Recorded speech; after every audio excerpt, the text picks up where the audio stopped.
ఒక్కసారి ఆలోచించండి. ఒక సైడ్ మూవీ సెలబ్రిటీస్, ఒక సైడ్ పొలిటీషియన్స్, ఒక సైడ్ ఐసీసీ క్రికెట్ లో 1 to 10 టాప్ ర్యాంకింగ్స్ లో ఉన్న క్రికెటర్స్. అది మాత్రమే కాదు, 4 4లు 4 6లు 2 వికెట్లు మాత్రమే కాదు ఈ ఐపీఎల్ అంటే. సో ఈ ఐపీఎల్ ఒక బిజినెస్ కడ్డ అండ్ ఒక ఎమోషన్స్, ఒక ఫ్యాన్ వర్డ్స్. సో ఇలా ఎన్నో ఎమోషన్స్, ఫ్యాన్ వర్డ్స్, బిజినెస్ తో కూడుకునేది ఈ ఐపీఎల్ క్రికెట్ లీగ్. ఈ క్రికెట్ లీగ్ ఓన్లీ ఇలాంటి ఎమోషన్స్ మాత్రమే కాదు, ఒక ఓవర్ నైట్ ఒక సాధారణ వ్యక్తిని ఒక సెలబ్రిటీగా తయారు చేసింది, ఒక కోటీశ్వరుడుగా కూడా తయారు చేసింది. అంతే కదా, అదే సెలబ్రిటీస్ ని తను చేసిన చిన్న మిస్టేక్ వల్ల టాప్ నుంచి పాతాళానికి పడేసింది ఈ ఐపీఎల్. సో ఇలాంటి సస్పెన్స్లు, ఇలాంటి అరెస్ట్లు, బ్యాన్లు, టీమ్ బ్యాన్లు, ఓనర్స్ అరెస్ట్ చేయడం, ఇలాంటివి ఎన్నో ఈ ఐపీఎల్లో ట్విస్ట్లు, టర్న్స్ చాలానే ఉన్నాయి. దీని గురించి కొంచెం బ్రీఫ్గా తెలుసుకుందాం ఈ వీడియోలో. Let's get in to video. ఈ రోజు ఈ ఐపీఎల్ అనేది చాలా నార్మల్ కావచ్చు, అంటే ఎప్పటి నుంచో ఉందని కూడా అనుకోవచ్చు. ఎందుకంటే ఈ తరం యువతకి, జెన్జీ యువత ఎవరైతే ఉంటారో వాళ్ళందరికీ ఈ ఐపీఎల్ అనేది ఎప్పటి నుంచో ఉందని అనుకుంటుంటారు. కానీ ఈ ఐపీఎల్ చాలా వరకు అంటే ట్రెడిషనల్ క్రికెట్ ఏదైతే ఉంటుందో, టెస్ట్ క్రికెట్ కానివచ్చు, లేదంటే వన్డే క్రికెట్ కానివచ్చు, సో ఈ టైప్ ఆఫ్ క్రికెట్ ని తొక్కి లేదా ఆ టైప్ ఆఫ్ క్రికెట్ ని అధపాతాలని పడేసిందని కూడా చెప్పొచ్చు. ఈ ఐపీఎల్ అనేది అరౌండ్ గా మనకు 2008 ఇయర్ లో స్టార్ట్ అయింది. అంటే దాదాపుగా ఇప్పటికి 17 సంవత్సరాలు, 17 years అవుతుంది. సో అప్పటి వరకు క్రికెట్ లో రారాజుగా ఉన్న వన్డే టెస్ట్ క్రికెట్లను ఇది దాదాపుగా తొక్కేసిందనే చెప్పాలి. సో ఎప్పుడైతే ఈ ఐపీఎల్ క్రికెట్ ఫార్మాట్ వచ్చిందో, T20 ఫార్మాట్ వచ్చిందో, ఆటోమేటిక్గా ఈ టెస్ట్ క్రికెట్కి వన్డే క్రికెట్కి ఆదరణ తగ్గుతూ వస్తుంది. సో దాదాపు ఇప్పుడు చూసే వాళ్ళు కూడా ఎవరు లేరని చెప్పొచ్చు ఆ క్రికెట్ని. సో ఇక్కడ ఏంటంటే మెయిన్గా ఈ ఐపీఎల్ టోర్నీ అనేది, ఈ ఐపీఎల్ లీగ్ ఏదైతే ఉందో, సో ఇది టోటల్గా క్రికెట్ ఫార్మాట్, అంటే వేరే కంట్రీస్లో కానివచ్చు లేదా ఆల్ ఓవర్ వరల్డ్ కావచ్చు, టోటల్ ఆ ఫార్మాట్ని లేదా క్రికెట్ ఫ్యాన్ యొక్క మైండ్ సెట్ని టోటల్గా చేంజ్ చేసింది. అంటే ఇంతకుముందు క్రికెట్ అంటే మన పేరెంట్స్ కానీ వాళ్ళ పేరెంట్స్ కానీ ఎలా చూసేవాళ్ళంటే, ఒక టెస్ట్ క్రికెట్ని చూడాలంటే మార్నింగ్ నుంచి ఈవినింగ్ వరకు ఒక హాలిడే తీసుకొని అదే పనిగా ఆఫీస్ ఉన్నా కూడా కూర్చొని మరీ చూసేవాళ్ళు. సో ఇప్పుడు దాన్ని అంత చూడడానికి అవసరం లేదు. 20 overs అంటే మినిమం 3 hours ఈ మ్యాచ్ అనేది క్లోజ్ అవుతుంది. అంటే ప్రేక్షకుల్ని కూడా ఆ టైంకు వాళ్ళు ట్యూన్ చేసి పెట్టారు. సో ఇప్పుడు మనం ఒకవేళ వన్డే చూడాలనుకోండి, చూడలేము. ఎందుకంటే సరేలే ఫైనల్గా రిజల్ట్స్ చూద్దాం లేదా హైలైట్స్ చూద్దాం అనే మైండ్ సెట్కి మనం కన్వర్ట్ అయ్యాం అనమాట. సో అది దానికి కారణం కూడా ఈ ఐపీఎల్ అని చెప్పొచ్చు. అండ్ ఈ ఐపీఎల్ క్రికెట్ని ఇంకో రకం కూడా మార్చింది. సో క్రికెట్ అంటే ఓన్లీ 4లు 6లు ప్రేక్షకులు, అంటే మన ఆడియన్స్ ఎవరైతే ఉంటారో ఎస్ సచిన్ లేదా ఇంతకుముందు అలా అంటూ ఉండేవాళ్ళు కదా. సో ఇప్పుడు అలా కాదు, డీజేలు, సౌండ్లు, ఒక పక్క చీర్ లీడర్స్, సో ఇలాంటివి ఎన్నో క్రికెట్లో ఈ ఐపీఎల్ అనేది చాలా చేంజెస్ తీసుకుని వస్తుంది. అండ్ ఓన్లీ ఇదొకటి కాదు, బిజినెస్ పాయింట్ ఆఫ్ వ్యూలో కూడా ఈ ఐపీఎల్ చాలా చేంజెస్ తీసుకొచ్చిందని చెప్పొచ్చు. ఇంతకుముందు స్పాన్సర్స్ ఒక బోర్డ్స్ పెట్టుకోనో లేదంటే ఒక చిన్న యాడ్ ఇచ్చుకోనో ఇలా జరిగేది. సో ఇప్పుడు అలా కాదు, క్రికెట్ జెర్సీలు ఇంతకుముందు ఉన్నా కూడా ఇది ఇంకా చాలా పీక్ స్టేజ్కి వెళ్ళిపోయింది ఇప్పుడు. అంటే ఈ ఐపీఎల్ బ్రాండ్కి మేము ఉన్నాము, దాని తర్వాత యాడ్స్ పరంగా కానివ్వండి, పబ్లిసిటీ పరంగా కానివ్వండి, లేదంటే ఇంకా ఎక్కడ దొరికితే ఎక్కడ చిన్న స్కోప్ ఉన్నా కూడా అక్కడ దీన్ని బిజినెస్ చేశారు. అంటే చిన్న పాయింట్లో మనకు ఇక్కడ రిలాక్స్ అయ్యారు, ప్లేయర్స్ రిలాక్స్ అయ్యారు. అంటే ప్లేయర్స్ని కూడా ఒక పక్క ఏం చేసిందంటే అక్కడ కాన్సన్ట్రేట్ చేసి మన క్రికెట్ మీద ఫోకస్ చేద్దాము అనే దానికి కూడా ఏమైందంటే యాడ్స్. అంటే ఇప్పుడు మనకు బుమ్రా ఉన్నారు, సపోజ్ ఎగ్జాంపుల్గా బుమ్రా తీసుకున్నాం. ఇప్పుడు బుమ్రా ప్రజెంట్ ప్రీవియస్గా మనకు బుమ్రా ఒక టాప్ బౌలర్. రీసెంట్గా తీసుకుంటే ఆటోమేటిక్గా ఆయన ఒక 5 to 6 యాడ్స్ చేశారు. అంటే ఫోకస్ అంతా షిఫ్ట్ అయింది ఆటోమేటిక్గా. ఎప్పుడైతే ఫోకస్ షిఫ్ట్ అవుతుందో, అండ్ ఈ ఐపీఎల్ ఫ్రాంచైజ్ ఏం చేస్తుందంటే, ఇంతకుముందు చాలా కాంట్రవర్సీస్ కూడా నడిచాయి. అంటే సపోజ్ ఒక చిన్న గాయాలు అయ్యాయి. అది చిన్న గాయం అవడం వల్ల ఏదైతే మన మెయిన్ సోర్స్ ఉందో, అంటే ఇప్పుడు ఇంటర్నేషనల్ క్రికెట్ అనేది మన ఇండియాకి ప్రైడ్. సో దాన్ని పక్కన పెట్టి కూడా ఈ ఐపీఎల్ ఆడిన రోజులు చాలా ఉన్నాయి. అప్పటి నుండి గాయం ఉందని రెస్ట్ తీసుకొని కరెక్ట్గా ఈ ఐపీఎల్ సీజన్ ఏదైతే స్టార్ట్ అవుతుందో అప్పటికి మేము రెడీ టు ప్లే అన్నట్లుగా కూడా చాలామంది ప్లేయర్స్ రెడీ అవుతారు. దీనికి చిన్న ఎగ్జాంపుల్ చెప్పాలంటే వెస్టిండీస్ క్రికెటర్స్ కావచ్చు, లేదంటే మన ఇండియన్ క్రికెటర్స్ కూడా చాలామంది కావచ్చు, ఈ ఐపీఎల్ కోసమే, అంటే వాళ్ళ ఫైనాన్షియల్గా వాళ్ళకి మనం ఏం చెప్పదలుచుకోలేదు, ఎందుకంటే అది వాళ్ళ పాయింట్ ఆఫ్ వ్యూలో కరెక్ట్ కూడా అవ్వచ్చు. ఎందుకంటే ఒక మనీ అనేది ఇక్కడ ఈజీగా వస్తుంది, ఈజీగా రాదు, ఒక టాలెంట్ ఉంటేనే వచ్చేది మనీ అనేది. సో ఇక్కడ ఏంటంటే ఇంటర్నేషనల్ క్రికెట్ అనేది ఇంపార్టెన్స్ తగ్గిందనమాట. సో మనీ వస్తుంటే ఆటోమేటిక్గా ఎక్కడైతే మనీ వస్తుందో అక్కడే చూస్తారు. కిరణ్ పోలార్డ్ కావచ్చు, ఆటోమేటిక్గా వెస్టిండీస్ క్రికెట్ నుంచి తప్పుకున్నాడు. బ్రావో, సో ఇలాంటి వాళ్ళు, సునీల్ నరేన్, సో ఇలాంటి వాళ్ళు ఆటోమేటిక్గా అది వెస్టిండీస్ క్రికెట్ బోర్డుతో వాళ్ళకున్న కాన్ఫ్లిక్ట్స్ అవ్వచ్చు, లేదంటే రాను మనస్పర్ధలు అవ్వచ్చు, వాళ్ళు టీంలోకి తీసుకుపోవడం కావచ్చు. సో ఇలాంటివి ఎన్నో బ్యాక్ ఎండ్లో ప్లే చేసినా కానీ మెయిన్ రీజన్ కూడా ఇది. ఎందుకంటే ఈ ఐపీఎల్లో ఈజీగా మనీ వచ్చేస్తుంది అండ్ ఆటోమేటిక్గా ఒక 45 days, అంటే ఇయర్లో వన్స్ ప్లే చేస్తే 45 days సరిపోతుంది. ఇయర్ అంతా షెడ్యూల్ కూడా ఉండదు దీనికి. సో ఇయర్లో ఒక 1 month 1.5 months షెడ్యూల్ క్లియర్ చేసుకున్నాం అనుకో, సో ఇయర్ అంతా మనం అక్కడ సస్టైన్ అవ్వచ్చు. ఇదొకటే కాదు, ఈ తరహా ఇది ఎప్పుడైతే స్టార్ట్ అయిందో 2008లో, దాని తర్వాత ఆల్మోస్ట్ 2 to 3 years తర్వాత South Africa Premier League, Australia Premier League, so ఇట్లా ఎవరి దేశానికి, ప్రతి ఒక్క దేశానికి వాళ్ళ ప్రీమియర్ లీగులు స్టార్ట్ అవుతూ వచ్చాయి. సో దానివల్ల ఏమైంది, ఒక ఇయర్ అంతా షెడ్యూల్ ఒక క్రికెటర్కి తయారైంది. అంటే ఇంటర్నేషనల్ క్రికెట్లోనే మనకు గుర్తింపు అవసరం లేదు, ఏవైతే టోర్నీస్ ఉన్నాయో, ఈ లీగ్స్ ఏవైతే ఉన్నాయో, ఆ కంట్రీ లీగ్, అక్కడ కూడా ఫ్యాన్స్ వాళ్ళని రికగ్నైజ్ చేస్తున్నారు. అంటే ఆ ఫ్యాన్స్ అక్కడ దానివల్ల కూడా వాళ్ళకు ఇంకా దీనికంటే కూడా ఎక్కువ పేరు వస్తుంది. సో ఇప్పుడు ఏంటంటే, ఇప్పుడు నాలాగా కొంతమంది ఉంటారు, ఎనీ టైంకి ఇంటర్నేషనల్ క్రికెట్ టికెట్స్ కొనకపోవచ్చు. ఇదే ఐపీఎల్ లాంటి టికెట్స్ అనుకో ఈజీగా దొరుకుతాయి, ఎందుకంటే ఇయర్లీ వన్స్ కన్ఫర్మ్గా వస్తుంది. సో ఇయర్ ఏమైనా నెక్స్ట్ ఇయర్ అయినా క్రికెట్ అది టికెట్ తీసుకొని పోతారు. అదే ఇంటర్నేషనల్ క్రికెట్ అనుకోండి, పోటీ ఎక్కువ ఉంటుంది, టికెట్స్ దొరకడం కూడా కష్టమే. టెస్ట్ క్రికెట్ అయితే ఆటోమేటిక్గా ఈజీగా దొరుకుతుంది. కానీ ఈ ఏదైతే వన్డే కానీ లేదంటే మేజర్ టోర్నీస్లో ఉంటాయి, ఇప్పుడు సపోజ్ ఇప్పుడు ఆస్ట్రేలియా, ఇండియా వచ్చాయనుకోండి, దాదాపుగా టికెట్స్ పెట్టిన వెంటనే సేల్ అవుతుంది. సో ఇట్లా కొన్ని మేజర్ టోర్నీస్కి ఏవైతే ఉంటాయో టికెట్స్ దొరకడం కూడా కొంచెం కష్టం అని చెప్పొచ్చు. సో ఇప్పుడు ఎలా అయితే ఈ ఐపీఎల్ స్టార్ట్ అయిందో దీన్ని చూసుకొని, ఇంతకుముందు క్రికెట్ అంటే ఒక దేశానికి ఇంకో దేశానికి మధ్య ఒక ప్లే చేస్తే దాన్ని ఒక క్రికెట్ మ్యాచ్ ఆ దేశం గెలుస్తుందా మన దేశం గెలుస్తుందని ఒక స్పిరిట్ కూడా ఉండేది, అంటే మన దేశం గెలవాలని. సో ఇప్పుడు ఈ ఐపీఎల్ క్రికెట్ ఎవరు ఏంటంటే అందరూ ఫ్రెండ్స్ అయిపోయారు. ఇంతకుముందు స్లెడ్జింగ్స్ కూడా ఉన్నాయి. స్లెడ్జింగ్ కూడా కొంచెం ఆటోమేటిక్గా క్రికెట్లో బూస్ట్ ఇచ్చేది. అంటే వాడు మన వాళ్ళని అన్నాడు, సింపుల్గా చెప్పాలంటే మన జనరల్ మాటల్లో చెప్పాలంటే వాడు మన దేశంలో అంటాడా, మనోన్ని అంటాడా, సో వాడిని ఎట్లాగైనా ఇప్పుడు వాడిని బౌలింగ్లో కొట్టడమో లేకపోతే వాడికి అవుట్ చేయడమో, సో ఇలా అనుకునేటోళ్ళు. ఎప్పుడైతే మనకి ఐపీఎల్ వచ్చిందో ఫ్రెండ్లీనెస్ కూడా పెరిగిపోయింది, దాంట్లో తప్పేం లేదు. సో ఆ ఫ్రెండ్లీనెస్ పెరగడం వల్ల ఇక్కడ ఇంకొక నెగిటివ్ ఏంటంటే, అది ఫ్రెండ్లీనెస్ పెరగడం అనేది పాజిటివే, కానీ నెగిటివ్ ఏంటంటే ఈ ఫ్రెండ్లీనెస్ పెరగడం వల్ల ఎప్పుడైతే ఒకే టోర్నీలో ఒకే టీంలో వివిధ దేశాల ప్లేయర్లు ఆడతారో ఆటోమేటిక్గా వాళ్ళ నెగిటివ్స్ని, అంటే ఇప్పుడు ఒక బౌలర్ అనుకోండి, బౌలర్ ఎప్పుడు ఎలా వేస్తారు అంటే సిచ్యువేషన్ తగ్గట్టుగా నెట్లో ప్రాక్టీస్ చేస్తాను, ఎప్పుడు నేను 6 కొట్టినప్పుడు ఆటోమేటిక్గా నెక్స్ట్ ఎలా వేస్తాడు అనేది కూడా ఆటోమేటిక్గా అనలైజ్ చేసుకుంటారు. వీడియోస్ చూసే కాదు, అంటే వాళ్ళు ఇంతకుముందు ఇంటర్నేషనల్ గేమ్స్లో ప్లే చేసిన వీడియోస్ చూసి అనలైజ్ చేసుకోవాలి, అది కావనే. కానీ ఎప్పుడైతే దగ్గరగా ఉంటారో వాళ్ళు స్వింగ్ చేసే విధానం కానివ్వండి, లేదంటే ఒక బౌన్స్ వచ్చినప్పుడు ఆ టెక్నిక్ ఎలా బ్యాటర్ ఆడతాడు అనేది కానివ్వండి, సో ఇలాంటివన్నీ దగ్గర నుండి అబ్జర్వ్ చేసి ఇంటర్నేషనల్ గేమ్స్లో అంటే లైక్ వరల్డ్ కప్స్లో కానివ్వండి, ఇట్లాంటి మేజర్ గోల్స్లో ఎక్కడైతే ఉంటాయో పర్ఫార్మెన్స్ చేసే దగ్గర, సో అక్కడ ఈ నెగిటివ్స్ని వాళ్ళు యూటిలైజ్ చేసుకుంటున్నారు.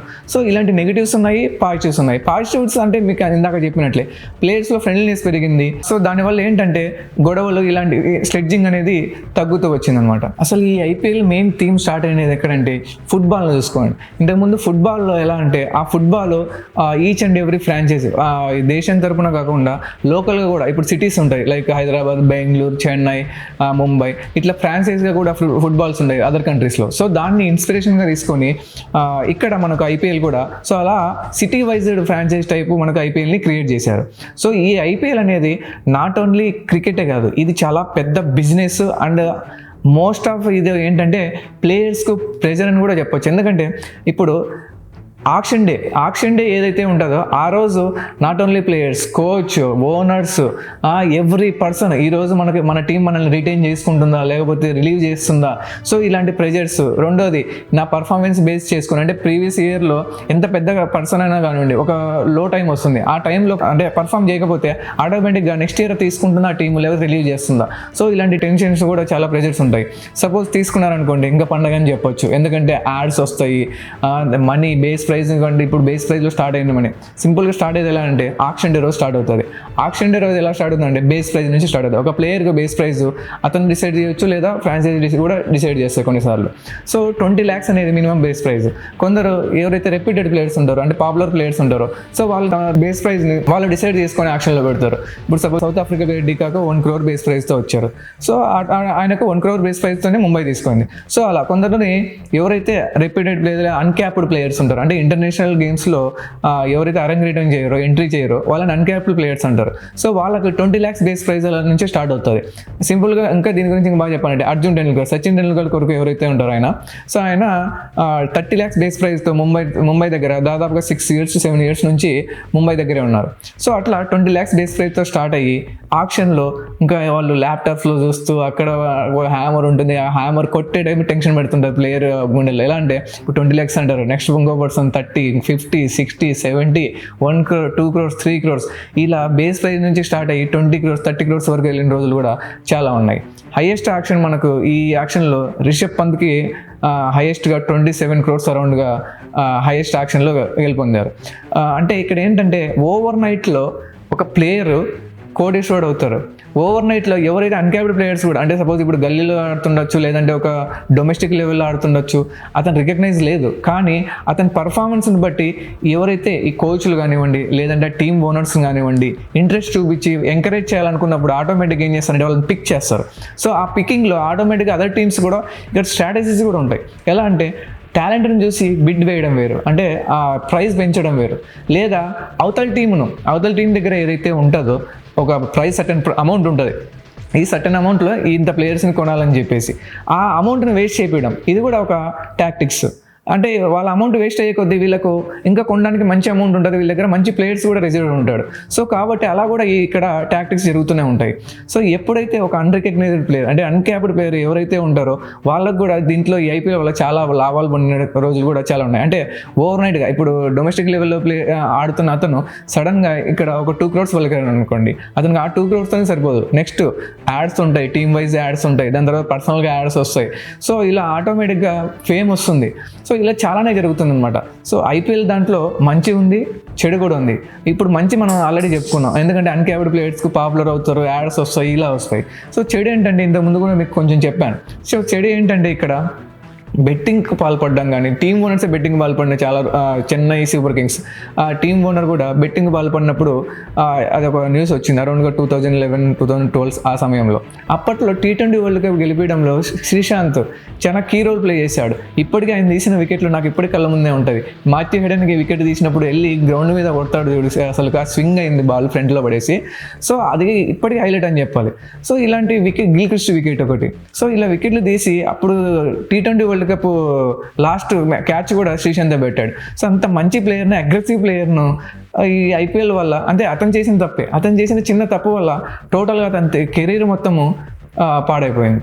సో ఇలా ఐపీఎల్లో మంచే కాదు, చెడు కూడా ఉంటుంది. ఇంకా చెడు సైడ్ ఇంకోటి ఏంటంటే ఇప్పుడు ప్లేయర్స్ ఎక్కువ ప్రెషర్, అంటే ఇప్పుడు ప్లేయర్స్కి రెస్ట్ ఇవ్వాలి, చాలా ప్లే చేశాడు ఈయన, బుమ్రాకి రెస్ట్ ఇవ్వాలి, లేకపోతే ఇతనికి రెస్ట్ ఇవ్వాలి, ఆడి చాలా అలసిపోయారు అని చెప్తారు. కానీ ఇప్పుడు ఐపీఎల్ ఉంది, 45 days, మోస్ట్ ఆఫ్ ఒక టీం ఈజీగా 12 to 14 మ్యాచెస్ ఆడతాయి. సో దాంట్లో రెస్ట్లు ఏమి ఉండవు, వీళ్ళు ఆడతారు. ఎందుకంటే మనీ అనేది ఇంపార్టెంట్. అదే దేశానికి వచ్చినప్పుడు మాత్రం రెస్ట్ అనేది ఇంపార్టెంట్ అనేది కొన్నిసార్లు చూస్తున్నాం. సో అది కూడా దీంట్లో నెగిటివ్ అనే చెప్పొచ్చు. రెండోది ఏంటంటే ఐపీఎల్కి ఇచ్చినంత ఇంపార్టెన్స్ కానివ్వండి, ఎందుకంటే ఇక్కడ చాలా మనీ వస్తుంది కాబట్టి. సో ఇక్కడ ఇచ్చిన ఇంపార్టెంట్ కావండి. ఇంతకుముందు చూస్తే చాలామంది ప్లేయర్లు ఇంటర్నేషనల్ క్రికెట్కు దూరంగా అవుతూ, అంటే గాయాల వాళ్ళకు దూరం అవుతుందని చెప్పి ఐపీఎల్ వచ్చేసరికి రెడీ అవుతారు. సో ఇలాంటి ఏమవుతుందంటే ఒక కాన్సన్ట్రేషన్ కానీ కన్సిస్టెన్సీ కానీ తగ్గిపోతుంది ఆటోమేటిక్గా. ఈ యొక్క ఇంటర్నేషనల్ క్రికెట్కి, అంటే మన దేశం తరపున ఆడే క్రికెట్కి ఏదైనా కానీ ప్రైడ్ ఉండాలి, అంతేగానివ్వండి దీనికి ఇంపార్టెన్స్ ఇచ్చి దాంట్లో మనకు పర్ఫార్మెన్స్ తగ్గించడం చాలా, అంటే దీనివల్లనే జరుగుతుంది అని కూడా నేనైతే స్ట్రాంగ్గా బిలీవ్ చేస్తున్నాను. ఈ ఐపీఎల్ వల్ల చాలా నెగిటివిటీ కూడా ఉంది. At the same time positivity కూడా ఏంటంటే చిన్న ఎవరైతే అన్క్యాప్డ్ ప్లేయర్స్ కానివ్వండి, డొమెస్టిక్ లెవెల్లో చాలామంది కుర్రాళ్ళు, ఇప్పుడు వైభవ్ సూర్యవంశీ కానివ్వచ్చు, సో ఇలాంటి చాలామంది కుర్రాళ్ళు ఫేమ్లోకి వచ్చారు, లైమ్లైట్లోకి వచ్చారు. సో వాళ్ళకు కూడా మంచిగా అమౌంట్ కానివ్వండి, లేదంటే ఫేమ్ కానివ్వండి, లేదంటే ఇంకోటి వాళ్ళ టాలెంట్ అనేది ముందు మెయిన్గా బయటకు వస్తుంది. సో మంచి చెడు, అంటే కాయనికి 2 సైడ్లు ఉన్నట్లుగానే దీనికి కూడా మంచి చెడు అనేది ఉంది. ఇక్కడ ఇంకో డార్క్ సైడ్ ఏంటంటే బెట్టింగ్. ఈ ఐపీఎల్ సీజన్ వచ్చినప్పుడు బెట్టింగ్ ఆడేవాళ్ళు కానివ్వండి, లేదా ఆ బెట్టింగ్ యొక్క ఇంట్రెస్ట్ చూపించే వాళ్ళు కానివ్వండి, బెట్టింగ్ గ్యాంగ్స్ కానివ్వండి చాలా చెలరేగిపోతాయి. అంటే బెట్టింగ్ అనేది ఇండియాలో బ్యాన్, కానీ బ్యాన్ అయినందువల్ల అదేం ఆగిపోవట్లేదు. దాని బ్యాక్ సైడ్ ఆటోమేటిక్గా బెట్టింగ్ అనేది నడుస్తుంది. అంటే ఇప్పుడు బెట్టింగ్ ఐపీఎల్ సీజన్లో ఎలా ఉంటుందంటే టాస్ కింద బెట్టింగ్, బాల్ కింద బెట్టింగ్, ఒక 6 కొడితే ఇంత బెట్టింగ్, లేదా ఈ టీం గెలుస్తుందని ఇంత బెట్టింగ్, లేదా ఈ ప్లేయర్ పర్ఫామ్ చేస్తాడని ఇంత బెట్టింగ్. నాట్ ఓన్లీ ఇది back side betting, dark side betting మాత్రమే కాదు. సో మనకు బెట్టింగ్ యాప్స్ అనేవి కూడా ఆటోమేటిక్గా డిస్ప్లే అవుతాయి. సో కొన్ని గేమింగ్ యాప్స్ ఉంటాయి అనమాట. సో ఆ గేమింగ్ యాప్స్లో కూడా ఇది టాలెంట్ బేస్డ్ గేమింగ్ యాప్స్ అని చెప్తారు, కానీ అక్కడ జరిగేది కూడా మోస్ట్లీ ఇదే అని చెప్పొచ్చు. ఇంకా బ్యాక్ ఎండ్లో చాలానే బెట్టింగ్ జరుగుతుంది. ఈరోజు ఇన్ని 6లు కొడతాడని ఈ ప్లేయరు, లేదంటే ఈ బాల్కు ఇన్ని రన్స్ వస్తాయని. సో ఇట్లా ఈచ్ అండ్ ఎవ్రీథింగ్ అక్కడ బెట్టింగ్ బేస్డ్ ఐపీఎల్. దీనివల్ల నాట్ ఓన్లీ బయట వాళ్ళ లైఫ్లో మాత్రమే నాశనం కాదు, ప్లేయర్స్ మీద కూడా ఇంపాక్ట్ పెరుగుతుంది. అంటే ఇండైరెక్ట్లీ డైరెక్ట్లీ ఇక్కడ ఏంటంటే ప్లేయర్స్ మీద కూడా ఈ బెట్టింగ్ వల్ల, అంటే ఎలా అంటే చెప్పాలంటే ఇది ఒక ప్యారలల్ ఎకనామీని ఒక రన్ చేస్తుంది అనమాట ఈ బెట్టింగ్ మాఫియా అనేది ఈ ఐపీఎల్ సీజన్లో. సో ఎలా చెప్పాలంటే ఇప్పుడు ఈ బెట్టింగ్, ఒక ప్లేయర్ ఉన్నాడు, ఆ సంథింగ్ నేను పర్టికులర్ ప్లేయర్ అని చెప్పట్లేదు, ఇలా ఇంపాక్ట్ చేస్తుందని చెప్తున్నాను అంతే. సో ఒక ప్లేయర్ ఉన్నాడు, ఆ ప్లేయర్కి ఆటోమేటిక్గా ఈ ప్లేయర్ మీద ఎక్కువ బిడ్ అవుతుంది లేదా ఈ ప్లేయర్ మీద ఎక్కువ బెట్టింగ్ అవుతుంది. సపోజ్ నాకు ఒక నచ్చిన ప్లేయర్ ఉన్నాడు, ఆ ప్లేయర్ మంచిగా 6లు కొడతాడు లేదా 4లు కొడతాడు, మ్యాచ్ విన్ చేపిస్తాడు. అప్పుడు ఆటోమేటిక్గా ఏం చేస్తాను, ఆ ప్లేయర్కి నేను ఎక్కువ బెట్టింగ్ చేస్తాను. సో వేస్తున్నప్పుడు ఇది ఆటోమేటిక్గా అక్కడ వరకు రీచ్ అవుతుంది. అంటే పెద్ద మొత్తంలో ఏదైతే ఆల్ ఓవర్ ఇండియా బెట్టింగ్ నడుస్తుందో ఆటోమేటిక్గా ఆ ఫేమస్ ప్లేయర్ దగ్గరికి రీచ్ అయినప్పుడు పర్ఫామ్ చేయాలని ఉంటుందో లేదా పర్ఫామ్ చేయాలని ఉండదో లేదా నా వల్ల ఇంతమంది లాస్ అవుతారని ఉంటుందో. సో ఇవన్నీ బ్యాక్ ఎండ్లో ప్లే అయ్యే ఛాన్సెస్ ఉంటాయి, టీమ్స్ కూడా ప్లే అయ్యే ఛాన్సెస్ కూడా ఉంటాయి ఇక్కడ ఈ బెట్టింగ్ వల్ల.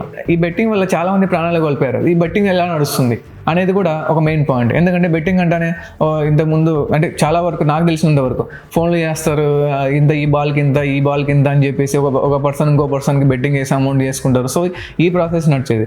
ఈ రీసెంట్గా ఎప్పుడైతే మన టెక్నాలజీ పెరిగిందో ఇప్పుడు బెట్టింగ్ అనేది టెలిగ్రామ్స్లో కానివ్వండి, ఇన్స్టాగ్రామ్లో కానివ్వండి, ఎన్ని సోషల్ మీడియాలో కూడా ఈ బెట్టింగ్, ఈ మెసెంజర్ యాప్లు, ఈ సోషల్ మీడియా మెసేంజర్ యాప్ల వల్ల కూడా ఈ బెట్టింగ్ అనేది ఇంకా చాలా ఎక్కువైందని కూడా చెప్పొచ్చు. ఎందుకంటే టెలిగ్రామ్ అనేది ఇంతకుముందు చాలా సిచ్యువేషన్స్లో చూసుకున్నాం మనం, టెర్రరిస్ట్ అరెస్ట్ అయినప్పుడు లేదంటే ఇంకా చాలా ఇలాంటి ఇల్లీగల్ ఏవైతే జరుగుతున్నప్పుడు కూడా దీంట్లోనే ఎక్కువ. అంటే నేను ఆ యాప్ గురించి తప్పు అనట్లేదు, కాకపోతే ఆ యాప్లో జరిగే సిచ్యువేషన్స్ ఎగ్జాంపుల్ తీసుకొని నేను ఇక్కడ చెప్తున్నాను. సో దాంట్లో ఇలాంటివి జరిగాయి. సో ఇది ఇంకా ఎక్కువ బెట్టింగ్ మాఫియాగా కూడా తయారైందని చెప్పొచ్చు. దాంట్లోనే మోస్ట్ ఆఫ్ బెట్టింగ్ కూడా నడుస్తుంది. ఈ ఐపీఎల్లో ఓన్లీ ఎమోషన్స్ కూడా చాలానే ప్లే చేస్తాయి. సింపుల్గా చెప్పాలంటే 12 years 18 years దాదాపుగా 17 years నుంచి కప్పు గెలవని ఆర్సీబీ కప్ కోసం చాలా మంది ఈగర్గా వెయిట్ చేశారు. కింగ్ కోహ్లీ ఫ్యాన్స్ ఎవరైతే ఉంటారో చాలా ఈగర్గా వెయిట్ చేశారు. లాస్ట్ టైం కప్పు కొట్టింది కూడా. సో ఈ ఎమోషనల్ కూడా చాలా వరకు క్యారీ అయింది. అంటే అవతల టీం ప్లేయర్స్ కానివ్వండి లేదంటే అపోజిషన్ టీం ప్లేయర్స్ కానివ్వండి ఈ ఆర్సీబీ ఫ్యాన్స్ని ఆట పట్టించడం, ఇంకెప్పుడు ఈసాల కప్ నంది అనే టైప్లో చాలా వరకు అంటే ఎగతాళి చేయడం కానివ్వండి, ఇదంతే క్రికెట్లో కామనే. సో ఇదొకటి అయితే విన్ అవ్వడమే కాదు. సో ఆ విన్ అయిన వల్ల అంటే ఆల్మోస్ట్ ఒక 16 to 17 years తర్వాత విన్ అవ్వడం వల్ల ఫ్యాన్స్ కూడా చాలా ఎమోషనల్ అయిపోయారు. ఇంకా చెప్పాలంటే ఇంకా ఎక్కువగా ఎమోషనల్ అయిపోయి ఆ టాక్సిక్గా అంత మొత్తంగా గ్రౌండ్ అంతా స్టాంపింగ్ కూడా జరిగింది. సో దాంట్లో చనిపోయారు కూడా.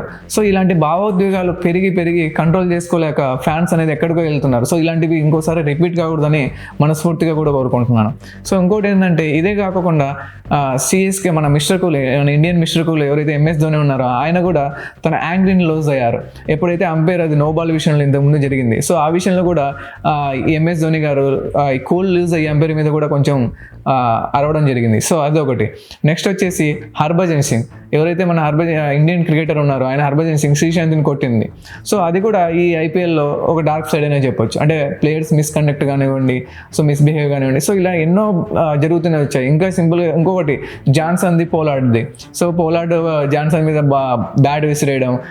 సో ఇట్లా చాలానే మనం ఈ ఐపీఎల్లో చూస్తూనే వస్తున్నాం. ప్లేయర్స్ అనేది తన ఎమోషన్స్ని లేదా తన యాంగర్ని కంట్రోల్ చేసుకోకుండా లూజ్ అవ్వడం. సో సింపుల్గా ఇలాంటి గొడవలు కూడా ఈ ఐపీఎల్లో హైలైట్ అని చెప్పొచ్చు. సో ఇంకా ఈ ఇయర్ ఐపీఎల్లో హైలైట్ అయ్యేది కూడా మనం ఒక హైలైట్ పాయింట్స్ లాస్ట్గా డిస్కస్ చేద్దాం. హైయెస్ట్గా మనకు సేల్ అయ్యేది person Cameron Green, Australia player, allrounder ఈయన. సో ఈయన 25 crores కేకేఆర్కు ఆక్షన్ అయ్యారు. సో ఇక్కడ ఇది మాత్రమే కాదు, ఈ ఐపీఎల్లో మెయిన్గా ఊహించుకుంటుండేది లేదా మెయిన్ ఫోకస్ మన సన్ రైజర్స్ హైదరాబాద్ మీద. ఎందుకంటే దాంట్లో ఇప్పుడు ఉన్న హిట్టర్సే కాకుండా కొత్తగా చాలామంది కూడా హిట్టర్స్ యాడ్ అయ్యారు. సో 300 స్కోర్ ఈసారి పక్కాగా వస్తుందని కూడా చాలా ఎక్సైట్మెంట్తో ఉన్నారు. మరి చూద్దాం, రావాలని కూడా కోరుకుందాం. ఎందుకంటే అది ఒక బెంచ్ మార్క్ అవుతుంది. సో రికార్డ్స్ అనేది బ్రేక్ అవ్వడానికే. సో ఇంతకుముందు తన రికార్డ్స్ని బ్రేక్ చేసి ఈసారి 300 పక్కా చేద్దామని కూడా మనం కూడా హోప్ చేస్తాం. సో ఈ టాపిక్ మీకు నచ్చిందా లేదా దీంట్లో తప్పులు ఉన్నా కూడా ఒకసారి కింద కామెంట్ చేయండి. నచ్చితే మాత్రం లైక్, షేర్, సబ్స్క్రైబ్ చేయండి. సో ఇలాంటి టాపిక్స్ ఇంకా ముందు చాలా ఇంట్రెస్టింగ్ టాపిక్స్ కూడా చాలానే వస్తాయి. So please like, share, subscribe and